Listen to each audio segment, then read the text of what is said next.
Boxing update tayo mga tol. Errol Spence Jr. gusto daw niya makalaban ang panalo kay Tim Tszyu versus Sebastian Fundora. Isang titulo agad ang target ni Errol Spence matapos matalo kay Terence Bud Crawford. Pero may pahayag din ang kampo ni Tim Tszyu mga tol. Hindi raw nila dedepensahan ang WBO belt kung si Errol Spence ang makakalaban. Ayon kasi sa WBO, gagawin nilang mandatory si Terence Bud Crawford sa WBO. Kung i-activate agad ni Crawford ang pagiging super champion status, siguradong mandatory sa WBO. Ibig sabihin niyan, si Crawford dapat ang labanan ni Tim Tszyu kung manalo kay Sebastian Fundora. Pero ayon sa kampo ni Tim Tszyu mga tol, ibabakante na lang nila ang WBO at si Errol Spence daw ang pipiliin nilang makalaban. Pero abangan muna natin kung mananalo nga ba si Tim Tszyu laban kay Sebastian Fundora. Malay natin mga tol magbigay ng upset itong si Sebastian Fundora dahil matangkad naman ito. Pero maliit lang ang tsansa ni Fundora na manalo dyan. Nakataya nga po ang WBO at WBC. Ang kagandaan nito mga tol, kung manalo si Tim Tszyu, magiging unified WBO, WBC Super Welterweight Champion.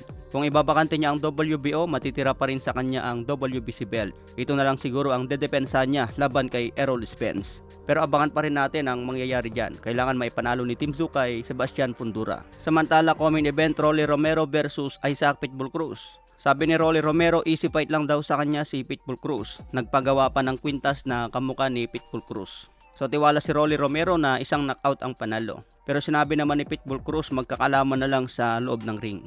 Sa ibang banda naman, abangan din natin ang bakbakan ni Arthur Villanueva versus Elijah Pierce. Maglalaban niya pa ang dalawa sa Super Bantamweight 8 rounds. Mangyayari na po yan ngayong March 29. May kartada ngayon sa Arthur Villanueva na 35 wins, 20 KOs, may 4 na talo, may edad na 35. Samantala si Elijah Pierce may kartadang 18 wins, 15 KOs, may 2 talo, may edad na 27. Tinalo niya dati si Mike Plania via knockout sa 3rd round. Pagdating nga po sa weigh-in kanina, may dala pang espada si Elijah Pierce. Tinutok mismo sa mukha ni Arthur Villanueva. Hindi ko alam kung effective ang ginawa ni Elijah Pierce. Sana magbigay ng upset si Arthur Villanueva dito mga tol. Malaking laban ito para sa kanya kung magbigay ng upset. Kaya abangan po natin March 29, laban po ni Villanueva.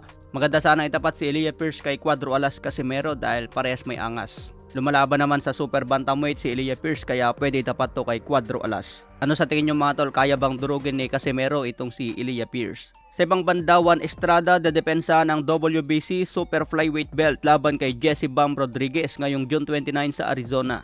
May kartada si Juan Estrada na 44 wins, 28 KOs, may 3 talo at isang Meksikano. Samantala si Jesse Bam Rodriguez may kartadang 19 wins, 12 KOs, walang talo, isang Amerikan. Kaya magandang bakbakan ito mga tol sa June 29. Okay mga tol, hanggang sa muli.